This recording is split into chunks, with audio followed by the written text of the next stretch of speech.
In this video, I'll show you exactly how I closed a $50,000 sale in the DMs without sales calls, webinars, or Zoom meetings. This is Chris Grigoris. I produce more than 22 million in high-ticket sales online. Let's begin. Okay, so the first message that you see here is a reactivation message. You can use this message to reactivate your old pipeline, and it works like a charm. So in our case, we send out, Sam, I'm looking for a few entrepreneurs. I can make an example of what's possible. If you're ready for help to scale your business without blowing your calendar, reply coach. So this is a reactivation hand raiser. The lead replies with coach. So now we enter the qualification stage and we ask, I'll send the details, give me an idea about your business and what has you considering getting help right now. This is happening on text. So you'll see me double ask questions and send 2 questions at a time to keep the conversation very focused. So he replies, we're a roofing company. We did 6 million, down 400,000 from the year prior. 11 people in the field, we have 6 people. So I say, appreciate you sharing that. If we were to work together, what are the big goals next 12 months? So I have an idea of where he is. Now we're gonna build the gap to where he needs to be. What could be done better? And this is a message sent by my assistant. She could have echoed back a few of the information that the prospect gave us. But as we all know, it didn't make or break this conversation either way. So the prospect replies, get sanity back, stop being the main guy, get down to a 40-hour work week, get the business to 8 million in the next 12 months. Perfect. So he outlines exactly where he wants to be. He wants to get the business to 8 million, hire a GM, work only 40 hours a week. So I'm going to label his scenario by saying, sounds like you've been spending a lot of time in the weeds. So let's do 8 million for sure. So now you see that I echo back information that he's giving me while getting you to go from operator to CEO ASAP. Now, what are 2 to 3 things needed most right now to get there? So we have his present state, we built his future state. Now we're looking at the obstacles holding him back.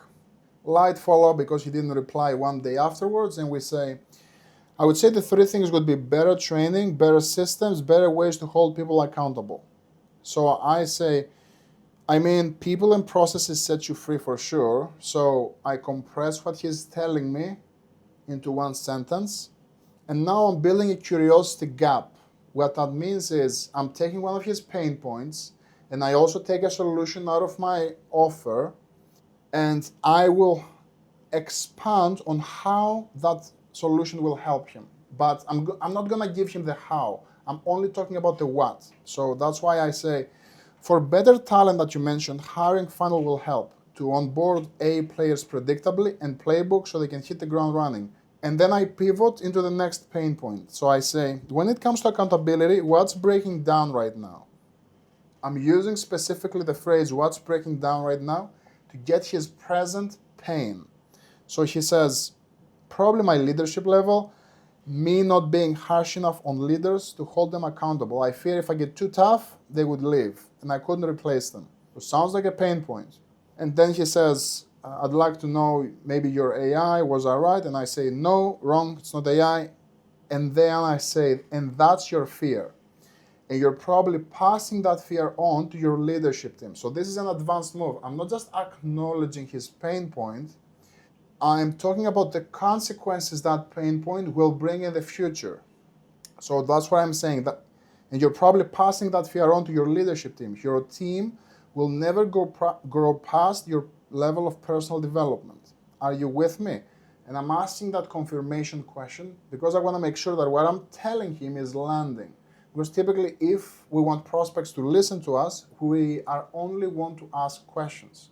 But in this case, I want to install a new belief that if he doesn't improve, his team won't improve. So why do I want him to believe that? So he can buy the program. Now, he says, yes, I understand. I'm trying to level up my leadership. That's my hurdle. I'm 26 years old. I was never taught leadership. I learned on my own. I validate that and I say 100% that's a big one. Now, we have covered people and leadership. What have you done with AI, if anything? I ask about AI because number 1, it's a hot topic in the industry.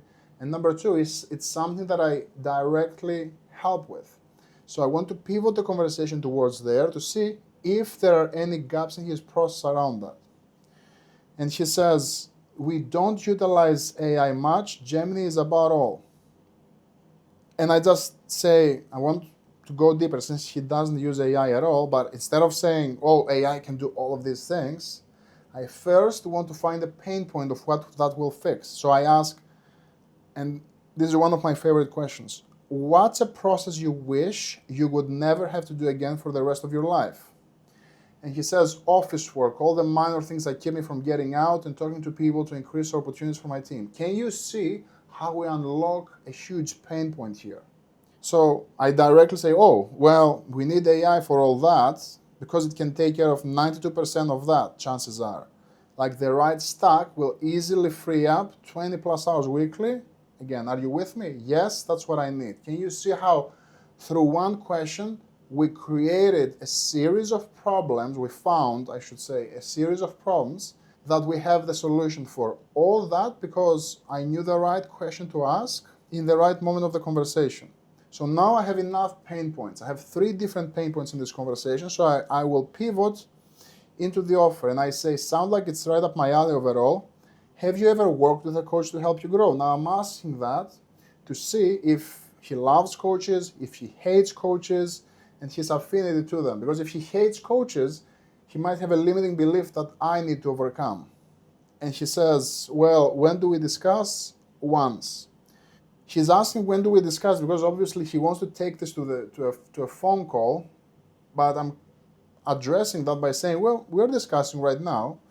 Do you resonate with my content, what I have to say? Yes, I feel I do. I'm asking that question to see, now that he's open to coaching, since he has worked with coaches before, I want to say, does he like the influencer? Like, can he see the influencer that I'm selling for as the coach for him? And he says, yes, I do. Perfect. And now I'm going to inject a certainty statement by saying, if you show up, I'll get you to where you want to go. Bench to where you're at, you're a fit for quantum. It's only for 7 to 9 figure people. It's the big leagues, and I make the offer. Check it out and let me know. And the prospect replies quickly. So just for context, I just sent him a Google Doc with a program mapped out in a specific sales letter fashion. I have a specific way of writing these Google Doc sales letters that convert very, very well. Eventually I'll do a video on it. But the prospect says, fits what I feel we need. And I validate by saying, yes, that checks out from our chat. And the prospect says, if we agree to this, what's the next steps? What's the plan? Now, one big point I want you to realize is when you close these higher ticket sales in the DMs, like over 15,000, 20,000, 50,000, like this one here, a lot of the sales process will happen after you drop the offer, just because of the magnitude of the offer. Like I've closed thousands and thousands of 9K sales. That sale is typically all discovery. You do your discovery, you make the pitch, and then you do just objection handling. But with offers like these, up to 50,000, you will need to do a lot more selling on the back end of the offer because there will be more questions, because you need more trust, more authority, more credibility to build after you make the offer. So let's see how I do that. He asks, what's the plan? I say, you get invited to the community. I have some people I can't wait for you to chat with. They exited for 9 figures. Let's get you into the calls and we'll get to work building. All the calls are recorded and I'll send you some AI material to deploy right away. I'm seeding curiosity here and I'm asking for the sale. Want to get to work building together? I'm specifically asking it that way because I want the close to feel collaborative. I'm not talking about are you ready to buy? I'm asking him, would you like to start working together? Which is a more casual way of showing that we're going to be doing some work together shortly if you buy. He asks one-on-one or group calls. I say it's group calls under 30 people right now, and the plan is to keep it intimate like that. And we continue because no one leaves a call with questions unanswered. So now it's normal for the prospect to have some uncertainty objections, which we will tackle now. And he says, how do I know this 50,000 I would be spending gets me to the 8 million by end of year? I show up for sure. Now, I want you to see 2 ways that I'm handling this and the sentences that I'm using. Number 1, I'm injecting certainty by saying when people show up, I don't let them fail on the inside, for context. And now we will move into the credibility piece by saying, I'm building a 1 billion AI venture studio in the next 2.5 years, and I'm on track to get there. So I don't need Sam to buy. It's my passion project and my way of saying the success elevator down. Why did I say that? Because it just eliminated all the neediness out of the conversation. I pretty much told him that I don't need you to buy. I have other projects I'm focused on, but I'm putting this together because I want to really help people. And I'm not lying. The influencer doesn't necessarily need people to buy. He has a coaching program, and it's available for people who are looking to step up. So don't lie when you do things like this. Now, I say you got to 6 million with a lot of things we discussed not optimized. So the opportunity is there for the taking. I'm painting a picture of how his future will look like if he solves these problems. With marketing leadership systems, do you disagree? I don't disagree, but 50,000 a lot to me at this point based on where my business is. We have some price resistance, which is 100% fine. But I know from our conversation that he has the money. It's a money fear objection. He doesn't say 50,000, I don't have it in my account. He says 50,000 is a lot to me at this point based on where my business is. So he has the money. It's just a big commitment for him. Here's how we will lighten the investment. And I say, totally get that, and that's part of it, right? Making decisions based on where you want the business to be, not where it is today. And I'm injecting a personal story that makes me look human, but also it shows him the value of betting in yourself early. And that's why I say, like, I put 36,000 in a credit card with my first ever coach with a business starting from zero. And that's the business I exited for tens of millions. And the prospect says the red hat sweaty emoji, which means like he is all in, he's buying into the story. I ask thoughts, and he says, my thoughts are scared.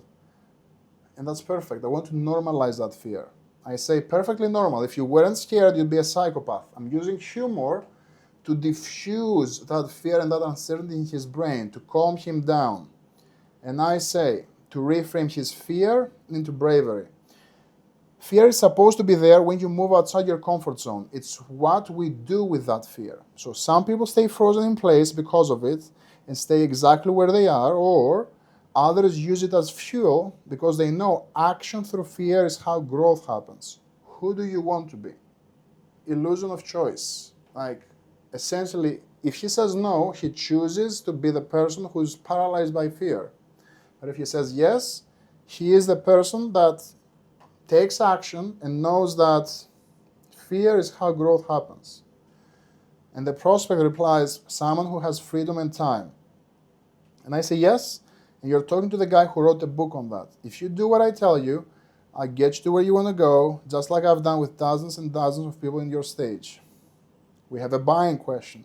When would we begin working together? And I say now. I have onboarding ready for you. Lock in your spot here, and I'll send you details for the rest. I set you up. We'll make it special. And what happens next? He says, I'm ready. And I say, did you get signed up? He's like, no, but I will. I'm on a roof right now. And I'm like, all good. Stay safe. Let me know when you're in. And I see the payment notification, and he's done. And he just paid the 10K deposit, and shortly, a few days afterwards, he sent the rest 40,000. That's how the investment works. You get 10K deposit, and then you wire the rest.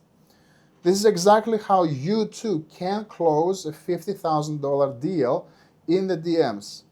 If you have enjoyed this one, comment, chat below, and I'll send you my favorite 5 sales conversations just like that. Make sure you subscribe for more videos.